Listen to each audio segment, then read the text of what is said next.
Hi folks, Job Comics here, having a look at a Bronze Age run in Adventure Comics. It's issue 431 in Wrath of the Spectre. This was a sort of forgotten run and made notable by, oh my gosh, look at that Jim O'Paro artwork on that cover.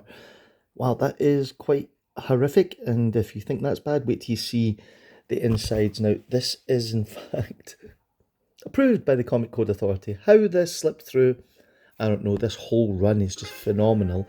If you're a fan of, I don't know, even EC type scary books, you will love this issue. So, great splash page here. It's 1974. Jim O'Paro has put his name on the artwork there. And you'll see it's Michael Fleischer, of course, who wrote all this stuff. And art continuity by Russell Carley, which is kind of interesting. So it's Wrath of the Spectre. We've got a sort of aeroplane setting here and some gangsters on it, and you just know the Spectre's going to, give them their comeuppance for whatever it is they've done. What's really notable about this is the level of violence in this run of Adventure Comics with the Spectre is unprecedented. And Jim Aparo's artwork, who he was kind of still doing his kind of Neil Adamsy type thing here. Personally, I think his art is fantastic. I love his work on this. I love his work on those Batman issues as well.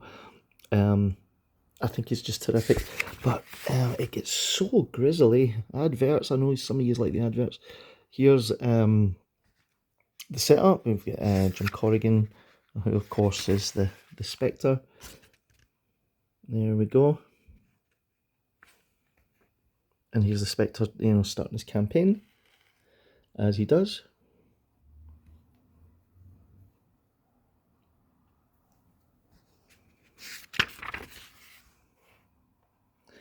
So we've got and the Spectre, he just did not care. He didn't, if you were a bad guy, then you were just getting this. Yeah, so that's why the Wrath of the Spectre is, is exactly what you would expect it to be. Yeah.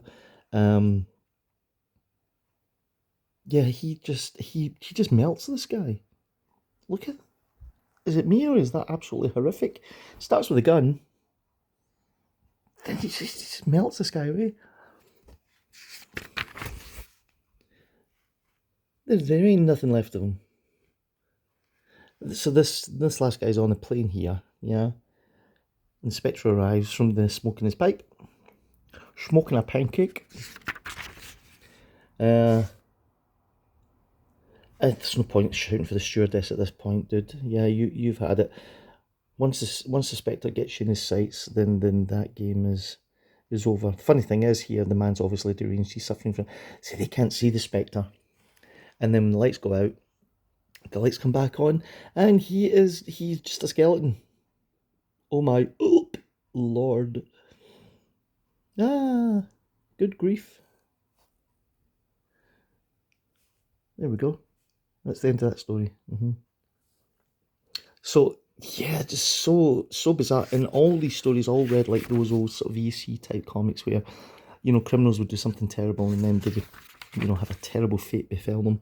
There's a weird backup in the back of this here. There's some great Alex Toth artwork. It's a kind of sci-fi short story, the sort of thing you would see in, I don't know, Mysteries in Space or something.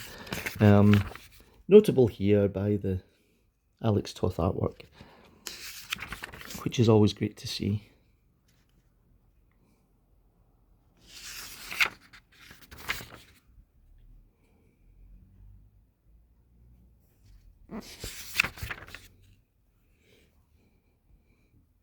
Here's what else was on sale. You see Batman. And it's unusual that Batman cover. Sure, it's Nick Cardy, yeah. Who didn't do too much of that kind of Batman-y stuff.